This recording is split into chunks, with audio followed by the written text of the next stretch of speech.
The numbers are still coming in for Georgia's Senate runoff elections. The margins between Republican incumbents David Perdue and Kelly Loeffler are razor thin, with their Democratic challengers Jon Ossoff and Raphael Warnock. Close to 70% of the votes are in, but it could still be several days before we know who the official winners are. For more, I'm joined by CBS News correspondent Nikole Killion. Hi there, Nikole. So there is a lot riding on these two races: control of the Senate, and with it, President-elect Biden's ability to get legislation through Congress. How will the outcomes of these races affect the Biden administration's legislative priorities?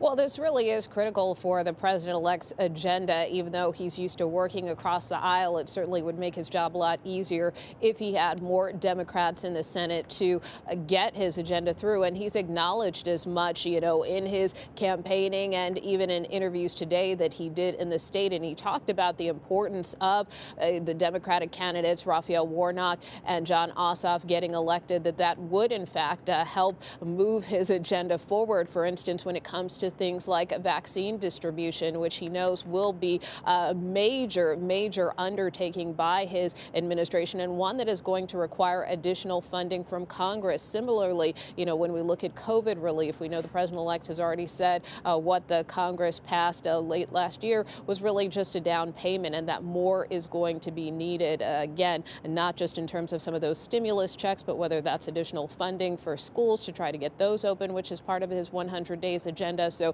he has made clear that having those two additional Democrats in the Senate, which basically would put the Senate at a 50-50 split and make Vice President-elect Kamala Harris the tiebreaker, that in essence would certainly help him move his agenda along much easier than certainly if the current Republicans were to stay in office. Well, both the president and president-elect campaigned for their party's respective candidates several times in the run-up to the election. How did their appearances resonate with voters? Well, at the end of the day, when we get to this kind of critical period right before election, so much of this is about turning out the base. And so that's really the messaging that we saw from both President Trump and President-elect Biden. In terms of President-elect Biden, his message was more or less to voters, do what you did for me and Vice President-elect Harris in November, which, of course, they flipped the state for the first time in nearly 30 years. So from that standpoint, the messaging from the president-elect was really to get those people who haven't early voted, get those people who, need to be a little extra motivation to get off of their couch to really make the difference. We certainly know that there was a high level of turnout as far as the early vote. So for Democrats, this was really about trying to make up the difference in person, in-day voting, which we know Republicans more or less tend to have the advantage there. So this is really about, again, a numbers game and trying to make sure each side turns out their base. We saw similar messaging from President Trump last night, who did rail against President-elect Biden, who continued to claim that he won the election in Georgia, but also, rallied in support of Kelly Loeffler and David Perdue to try to, again, encourage turnout. We saw him, of course, in North Georgia, a very rural part of the state, which is a Republican stronghold, again, to try to turn out that base. So that's really what it was about for both candidates. Well, the president has made numerous unfounded accusations of voter fraud in Georgia since the November election. Do we know if this might have deterred voters in any way for this election?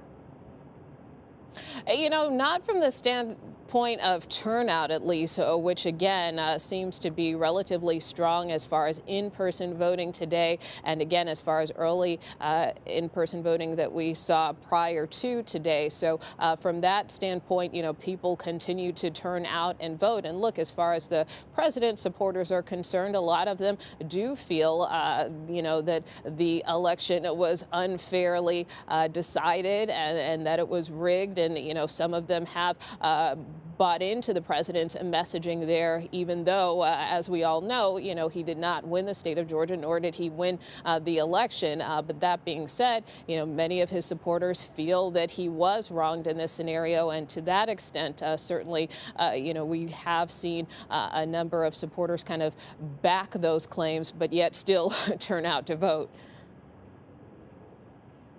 All right, Nikole Killion for us. Nikole, thank you very much.